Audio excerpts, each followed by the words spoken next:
So museums have been in existence for maybe a couple hundred years, and they were traditionally repository of things and of objects, and they talk about our culture.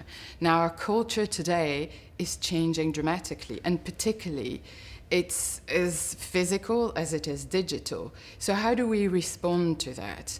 I think it's a mix, really, response. First of all, we need to use the social media platforms that we have at our disposal to communicate to a much broader public. For example, the Design Museum has 4.5 million followers on Twitter. A fraction of those will come to the physical location of the Design Museum. Many of those just want to hear what we've got to say, want to hear our commentary. So we broadcast to that, and we have programs that are just dedicated to those social media platforms.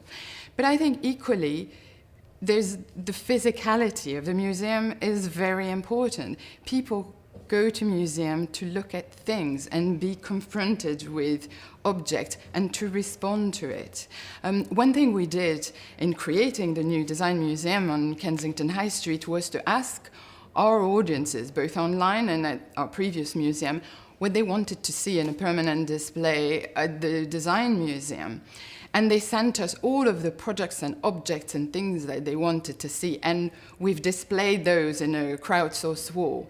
And they range from a pair of 501 Levi's to some brogues, to a Singer sewing machine. And these were all the objects that were relevant to people, that made their everyday a little bit better, that they had a particular relationship with. And that is such a powerful tool now when visitors come to the museum to make them stop and think, so that's what design is. So this is an interesting alliance of something that lives digitally and that also has a physical presence.